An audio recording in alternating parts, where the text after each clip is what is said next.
করোনার মতো মহামারী চোখের সামনে ধইরা দিয়া দেখায় দিল, কত কোটিপতি ধপাস করে জমিনে পড়ে গেছে, গাছতলায় পড়ে গেছে, টাকা পয়সা নাই, কত চাকরিজীবী চাকরি ছেড়ে দিছে করোনায়। মিথ্যা বলতেছি? কিন্তু তাকাইয়া দেখছো আমার সোনার বাংলাদেশে একজন হুজুরও না খাইয়া মরে নাই। এটা লিখে রাখ যুবকেরা, তোরা জাতির ভবিষ্যৎ। ও যুবক বাবারা, রাগ কইরো না, আমার কলিজা দিয়ে কথাগুলো বের করতেছি। তোমরা জাতির কর্ণধার।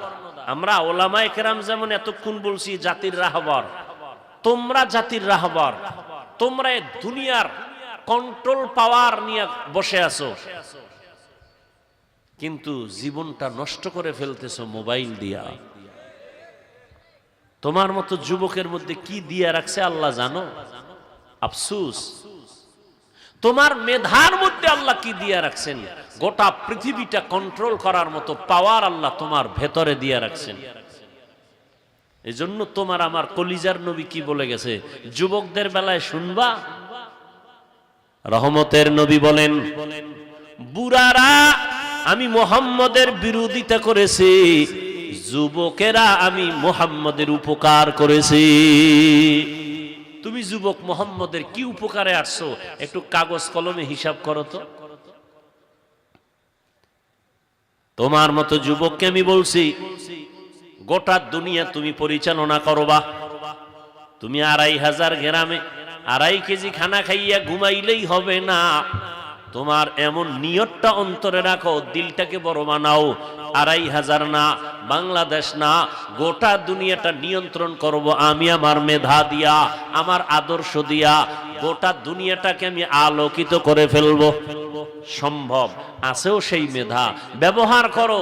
ব্যবহার তো করবা দূরের কথা, বরং আল্লাহর দেওয়া নেয়ামতকে মোবাইলে গুনাহ দেখে দেখে নষ্ট করে ফেলতেছো। সময়ের কালে আফসোস করলেও কাজ হবে না রে যুবক। এই মোবাইল মোবাইল কইরা তোর মতো কত যুবক আজকে রাস্তায় উলঙ্গ পাগল হয় ঘুরে ঘুরে, না গেমস খেলে পাগল হয়ে গেছে। ঠিক নি? আমি কি মজাক করতেছি, তামাশা করতেছি? সত্য কথাটা মানো আর দিলে ঢুকাও। তোমার এখানে আমি হাসির কিছু বলি নাই, যে তুমি হাসবা এমন কিছু তো আমি বলি নাই। যদি আসলেই তোমার আকল ঠিক থাকে, তোমার তো চোখে পানি আসা উচিত ছিল। তোমার কপাল এত খারাপ যে তোমার কান্না আসে না, তোমার হাসি আসতেছে। তুমি মনে করতেছো আমি মস্কারা করতেছি। তোমার মতো যুবক পাগল হয়ে গেছে, রাস্তায় ল্যাংটা ঘুরে, আর তুমি হাসতেছো।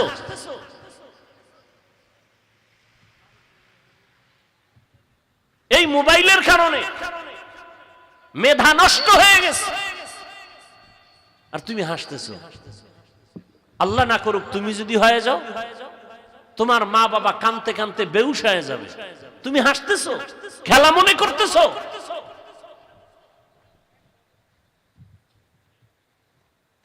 তোমার চেহারাটা থাকবে উজ্জ্বল গোলাপের মতো। তোমার চেহারার দিকে তাকাইলে মায়া লাগে না কেন?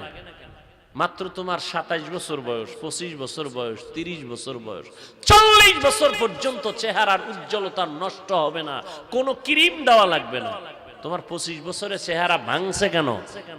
আয়নার সামনে দাঁড়াইয়া এরপরে কি আর বলবো তোমাকে, কি বললে তোমার লজ্জা হবে? আয়নার সামনে দাঁড়াইয়া নিজেকে ধিক্কার দাও যে ৪০ বছরের আগে আমার চেহারা নষ্ট হলো কেন।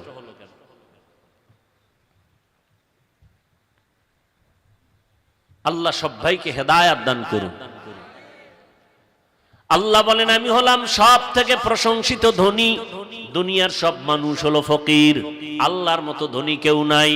ও দুনিয়ার মানুষ, করোনার ভেতরে স্কুল বন্ধ, কলেজ বন্ধ, ভার্সিটি বন্ধ, ফ্যাক্টরি বন্ধ, গাড়ি বন্ধ, রাস্তা বন্ধ, সব কিছু বন্ধ হয়ে গেছে। আল্লাহর কোরআনের একটা মাদ্রাসাও করোনার সময় বন্ধ হয় নাই।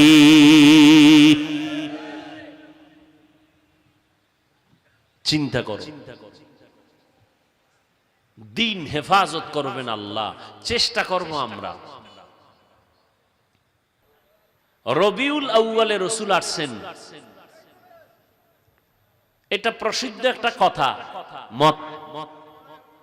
রবিউল আউয়ালে রসুল চলে গেছেন। আমাকে একটু সবাই জবাব দেন, রসুলের আসা আর যাওয়ার মাঝখানে হায়াত কতদিন? একটু জবান খুলেন না। 63 বছর।